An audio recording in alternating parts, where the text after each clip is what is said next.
When you think of the name L. Ron Hubbard, one of three things might come to your mind. One of the dumbest cults in the world, which passed itself off as a religion and manages to steal money from a bunch of people and cause suffering to its followers. Two, Tom Cruise, and the endless stories about how Scientology has affected his family and marriage. Ah! Hey! Dad! Tom Cruise won't come out of the closet! And three, one of the most abominable abortions ever put out in science fiction cinema. Delightfully devilish, Seymour.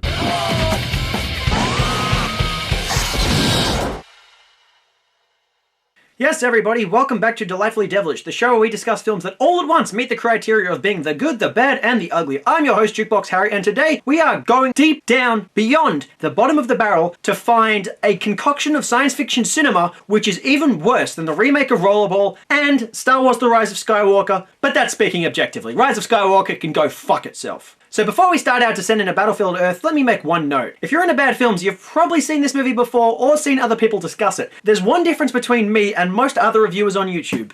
I've read the book. I have read over 1,000 pages of L. Ron Hubbard's writing from start to finish. And Jesus Christ. So I'll be discussing not just how the film turned out, but how faithfully it was adapted from its source material. The film starts by revealing that Franchise Pictures is one of the companies behind the film. Franchise Pictures, of course, is the same company that produced essentially nothing but a collection of box office bums, including A Sound of Thunder and Wesley Snipes' The Art of War. They're also the same company that got bankrupted by Battlefield Earth because they were sued for fraudulently overstating the film's budget and defrauding the investors. Then we get a title crawl outlining that in the year 3000, Earth is dominated by an oppressive alien species called Cyclos, and that man is now an endangered species. It's safe to assume that L. Ron Hubbard named his villain Cyclos because he found psychology to be inherently evil and wanted viewers/readers to find that association. In the book, there's actually a brief mention where they talk about psychology once existing on the planet Earth as a cult. The founder of Scientology referring to psychology as a cult. Just, let that sink in for a second. We get text appearing that says, man is an endangered species. Yeah, we were already given this information, the film's getting repetitive and it hasn't even gone past the title credits yet. Then the film starts, and you'll notice two jarring things about the visual style of the film. First of all, everything looks so fucking yellow. The use of filters in this film puts the colour scheme way off.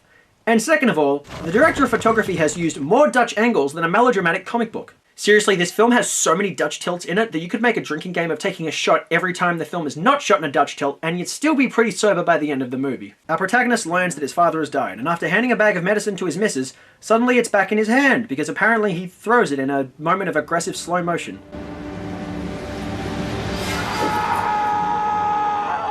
Then we wipe to the next scene. This is a very textbook standard style of editing, the kind you'd get from Windows Movie Maker, but okay. You know, your mother gave this to me before she died. Why did you pause between those words? Were you hoping it was going to add dramatic effect? Because I don't know what it added, but it definitely wasn't that. Then we get this wipe again. There are different kinds of transitions, you know? So our hero Johnny goes on a quest for a better place to live, or something like that. On this quest, his horse falls over, seemingly for no reason other than because it saw the dinosaur from a former putt-putt golf course. I imagine that the live-action Rocky and Bullwinkle film would be considered a horror movie in the year 3000 if this is what's scaring intelligent life on Earth. Bullwinkle Moose here saying, forgot my line. Johnny finds an apple, which for some reason he can't even swallow.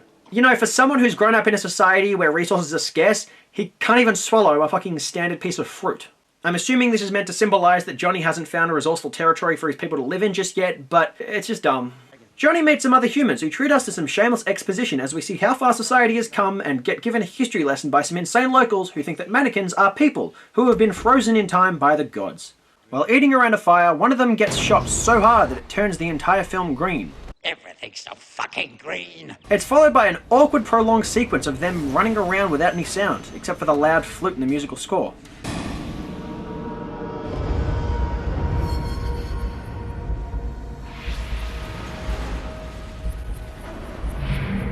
I didn't know there was this much green in the whole galaxy. Yeah, this entire scene goes on for way too long with an abundance of slow motion that's supposedly trying to make things seem artistic or dramatic. All it does is stretch out a poor action scene longer and foreshadow the low standard of action that you can come to expect from the rest of the film. Gotta go fast. Gotta go fast. Then we get another fucking wipe. God damn it, there are other forms of transitions in editing, people. There are other wipes. Why eat hamburger when you can have steak? I'm taking my name off this thing.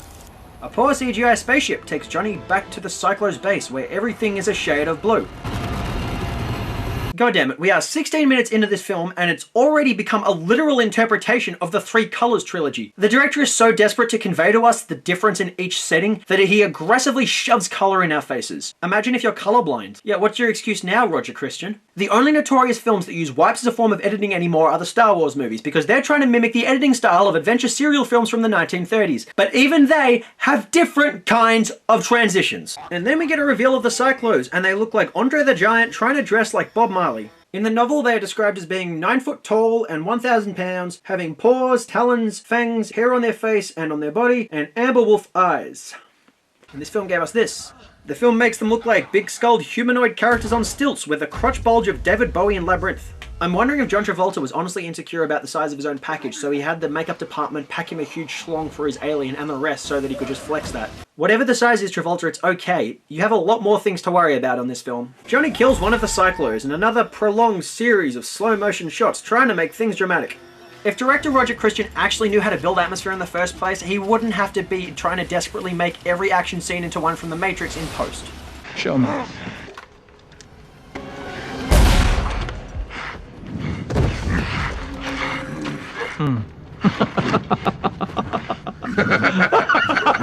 It seems to be such a recurring theme in bad films that characters just start inexplicably laughing. And another wipe. You know what? Rule 2 of the Battlefield Earth drinking game, take a shot every time you get a wipe cut. First blood inspired shower scene, another wipe, and we're back to the land of yellow. My executive assistant, Kerr. Thank you. Kerr. In a science fiction story set in the year 3000, the best character name that L. Ron Ribjob could come up with was Kerr. This is just one of the terrible examples of mythology building that the author put into the novel. He calls his villains Cyclos. The other characters are given the names Turl, Numph, Chirk, and the book even has a character named Zut, literally spelt like that. And the full name of the protagonist is actually Johnny Goodboy Tyler. The most popular substance for the Cyclos is called Cabango, and the substance they breathe is called breath gas. That's the one that really gets me. A successful science fiction writer who indoctrinated a bunch of people into a cult, and the most creative thing he can come up with for a substance that aliens breathe is literally called breath gas. It's almost like after using up all his other shitty terms, he was just like, I can't even be bothered being creative anymore. My followers will eat whatever crap I feed them. I am the most charismatic leader. I got Tiny to eat a shit sandwich. I got him to eat a poopy. Just so you get a sense of how bad the language in this book is, I'm just gonna flick to a random page now. But Lord Schleim, with his weak tulnip eyes, was not even trying to read any book titles. Yeah, those aren't in the film. That's L. Ron Hubbard trying to speak Hebrew or something, I don't know. Then we get the best scene in the entire film. Teal gets told that even though he wants to transfer to working on another planet, they're going to keep him here for a little while longer. Watch how this scene plays out. I don't know if I could have kept my sanity to be here another 5 cycles. We've decided to keep you here for another 50 cycles. With endless options for renewal. With endless options for renewal. With endless options for renewal. I've seen this film no less than 3 times, and I can certify that is the most grossly incompetent moment in the entire movie.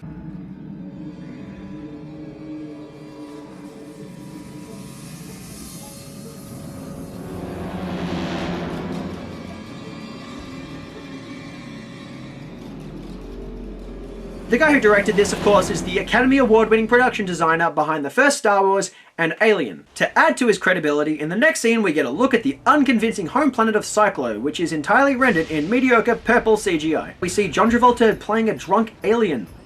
That's a sentence I don't think anyone ever expected they would say in their life. While you were still learning how to spell your name, I was being trained to conquer galaxies. Turl, have you been inhaling helium instead of breath gas again? I eat first.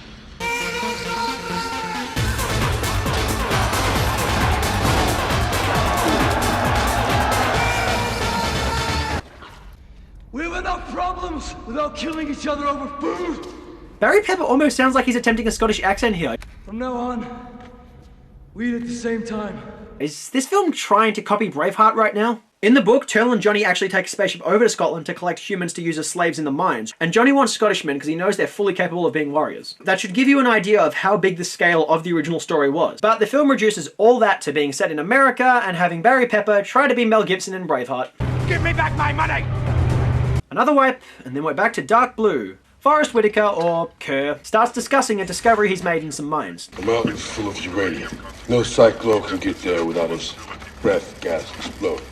Breath gas. There it is. Turl comes up with the idea to train humans, or man-animals as he calls them, to labour in the mines since they're able to breathe in there. You should have me take a group of man-animals with equipment out to a remote area and try and train them. I never fully understood why he calls them man-animals. I mean, rats appear later in the film, and he doesn't call them rat animals. Wipe!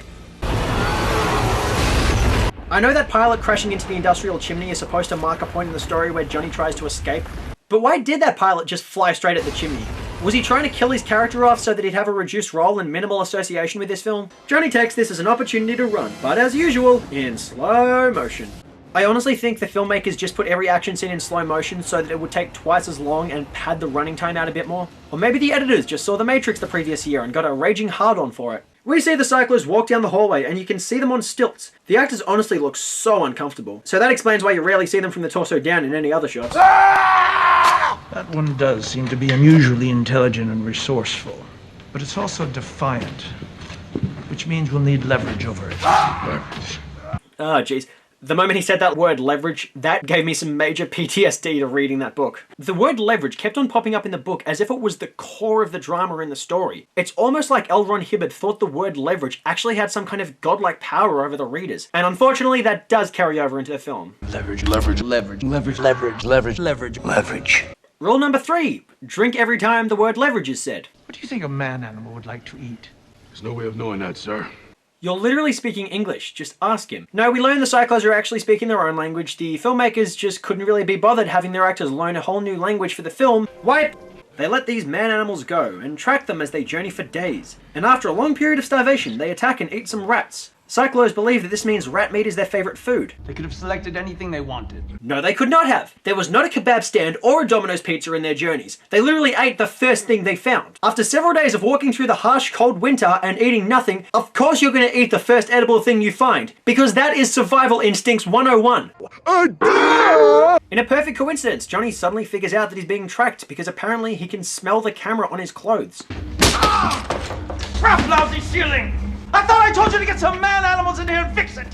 Yeah, it's much easier to recruit human slaves to completely renovate the roof of a room rather than having you duck. I know this is supposed to make Turl seem a bit incompetent and angry, but I can't even be bothered finishing that sentence. This film is draining me. Wipe! Where do we find our heroes? Down by the river!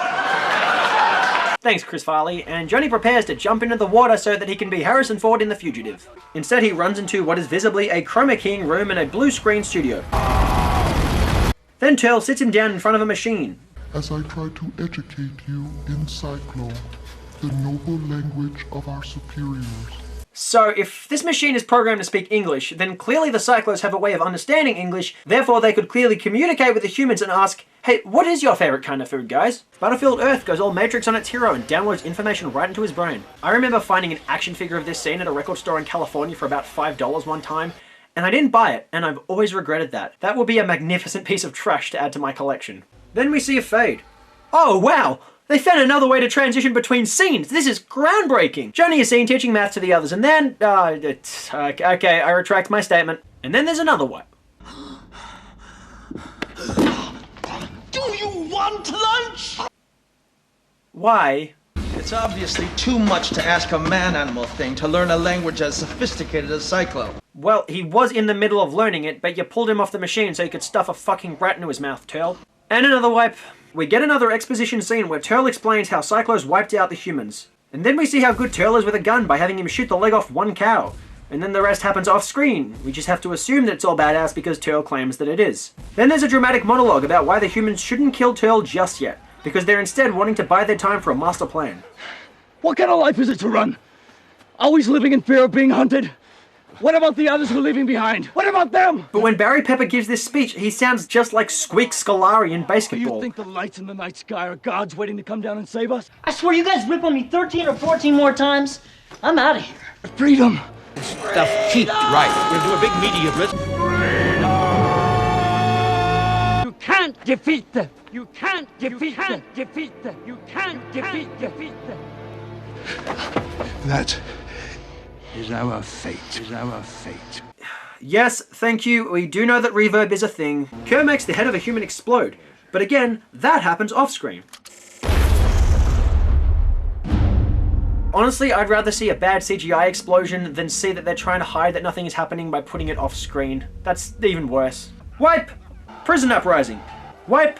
Kelly Preston comes in, looking like the least convincing alien just yet. Even though the male cyclos look ridiculous, on some twisted, drug-induced level, I can sort of believe them as a convincing species. With the female cyclos, not even slightly. I've heard of bad female characters before, but I don't think I've ever seen a film where the female characters in a species are that much less convincing than the male characters. This is a whole different kind of sexism. I am going to make you as happy as a baby cyclo on a straight diet of Kerbango. Remember that Cabango is a drug for cyclos, so by comparison, Kelly Preston is literally advocating crack babies.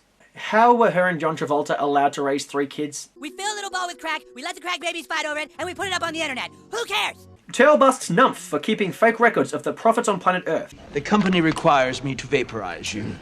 But instead he has a different plan, handing him a contract to sign. But these forms are all blank, undated. You could put anything you wanted on them. You would run the entire planet. Numph, he literally just said that he's obligated to vaporize you, and you know he would do it just for the fun of it. Sign the fucking paper and save your cyclo ass. Wipe! Johnny learns to pilot a cyclo ship. Wipe! Miners go to the mine. Wipe! Upon reaching an obviously fake city, we learn that cyclos can't be around radiation, hence why human colonies have survived in a place of high radiation. So that is the cyclo weakness, and I will give credit to L. Von Helsing for not making it something ridiculous like water. Yeah, that terrible idea was saved for M. Night Shyamalan Ding Dong in his film Signs. So Johnny trains his men how to fly a cyclo spaceship. You sure you can teach your men to fly this? Piece of cake! Piece of cake! Piece of cake! How can you still use that phrase in the year 3000? Most of human history has been forgotten by the survivors, and no one has probably seen a cake in about 800 years. Then Johnny tries to bargain with Kerr, using CCTV footage of him, which Turl was using to blackmail him. I never understood why the characters are making monkey noises. I'm assuming they're supposed to draw some parallel between how men have become more animalistic, but Kerr can't speak English. You could literally say something as dumb as Oprah Winfrey has only one testicle to communicate with the other humans, and Kerr wouldn't have understood it. We see Turl stuffing gold bricks into the coffins of deceased cyclos to smuggle back to his homeworld, which he intends to profit off. Now in the novel, Turl actually had the gold melted down into coffin lids, which he would then steal back home and then sell for a profit. If you're stuffing live gold bricks into coffins, you know that at some point, someone is going to look inside of those and then your entire plan is compromised. So the people that adapted Battlefield Earth to the screen actually managed to dumb down the ideas that F-Bomb Hubbard came up with. Kerr takes the tape to go and blackmail Turl, and he gets his hand shot off. There's no sign of injury whatsoever, and apparently Kerr doesn't feel any pain. And then the human uprising finally starts, and we start with some awkward action scenes, primarily consisting of more shots of Johnny running in slow motion, and some awkward cuts of cyclos shooting at him. Then we get CGI spaceships getting shot down, before facing off with CGI fighter jets, because apparently being trained to fly an alien spacecraft will also train you to fly a human fighter jet. I mean, I'm sure some skills are transferable, but that is terrible lore. And even when the film shows cyclo ships exploding, when one of the human characters has to die in mid-air combat, the film just cuts away. Now during the whole fight, we get no shots of the cyclos reacting to the uprising, or Johnny reacting to the impact of his work against his alien oppressors. It's just empty shots of the fight itself, which makes the entire scale of the story feel ridiculously small. This guy crashes his plane into the protective barrier of the cyclo base because the oxygen will suffocate the aliens who need breath gas to survive. And watch how this sacrifice plays out. I'm down! 5, 4,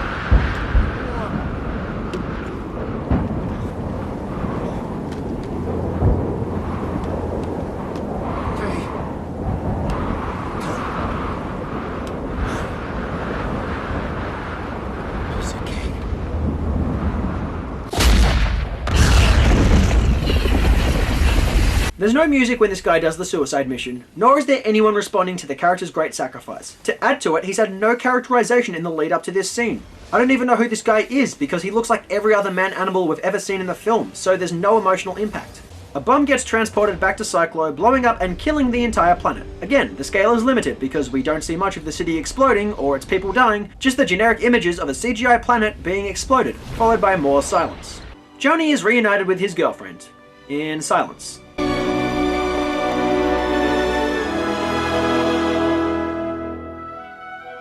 There's music to try and give mood to the reunion, but not even any actual dialogue exchange between them. And then we see Turl being kept in a cage surrounded by the gold which drove him to make his species go extinct. He thinks that Kerr will punish the humans, but he's joined forces with them instead. I fixed the problem with it. Fix the problem with it. You couldn't even make it anything slightly science fiction-y, like I replaced the energy source in the photon disruptor. Johnny speaks Cyclo and understands Cyclo weaponry, so I'm sure he would understand what you're saying perfectly, but no, you just had to go the laziest route when writing this scene. Also, why did you forgive Kerr? He killed one of your people earlier. I know he was just following orders, and that now the relationship between Kerr and the humans is mutually beneficial to both parties, but he fucking murdered one of you. You're just gonna forgive and forget that? The last question in the film is, why is Johnny keeping Turl alive? Leverage. L. Ron Hubbard really thought the word leverage had the same power that Zack Snyder thought the word Martha had when he made Batman v Superman. Leverage. Why did you say that name? What? So, is Battlefield Earth a bad film?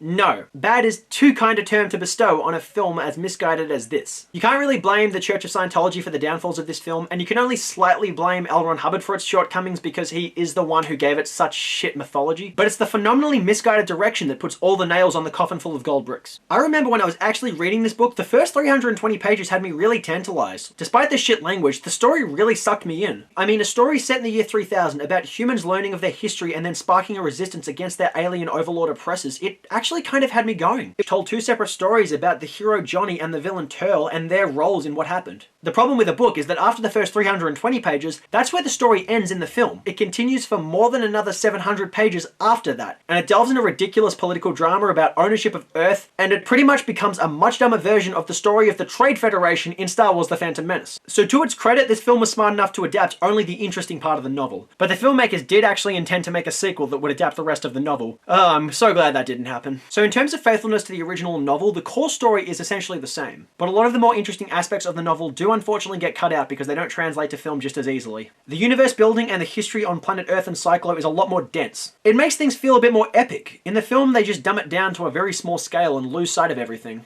And that leaves the film with a bunch of unfinished subplots and plot holes.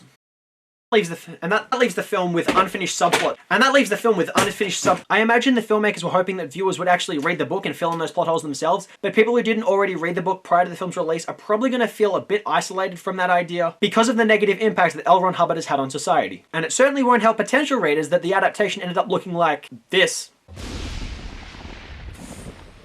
And when it comes to the filmmaking itself, I don't know how things got so rudimentary. I don't know if the film uses more slow motion, Dutch tilts, poor color schemes, hammy acting, bad makeup, terrible production design, weak visual effects. Even the film's poor sound editing with its extensive use of silence makes sure that it's not just a bad film for the eyes, but the ears as well. But all this being said, after reading and watching Battlefield Earth, I found myself asking the question, how can this story be adapted well? For one thing, I would also end the story where the filmmakers chose to, but I would add a scene in where Kerr is confronted by the fact that his species has gone extinct, and give us a moment to see how Kerr's relationship with a human starts. I would also take the story and rewrite it, completely separate it from L. Ron Hubbard and the disturbing cult he has created, as well as the bad language he has used to tell the story. Get rid of terms like cyclo and breath gas and kerbango, and give the film some depth. Make audiences understand what it would be like to be a human when you're an endangered species and just rediscovering the history of your people for the first time. That would allow the actors to have more to work with. Keep most of the narrative intact, but rewrite it so that the universal mythology is more competent and believable. There really is an interesting story in the novel Battlefield Earth. Just change everything I've pointed out and give that material to a director who knows how to shoot a scene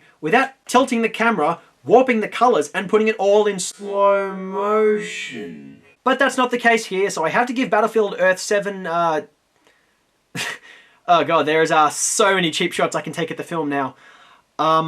Let's say 7 victims of abuse by Scientology out of 11. That's also an inside joke from the novel, because Cyclo mathematics is based on the number 11 instead of 10. The film takes mediocre source material and buries its few good ideas under unbelievably bad filmmaking. It also has Academy Award nominee John Travolta doing this.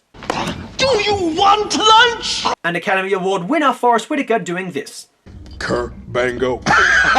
So that does it for today's episode of Delightfully Devilish, you guys. If you guys have any more ideas for films you want me to review, please leave them in the comment section below. If you guys like this series and want to see more episodes, please hit subscribe. Otherwise, I hope you're all staying safe during the coronavirus pandemic. And until next time, I've been your host, Jukebox Harry. Peace. Peace. Peace. Peace.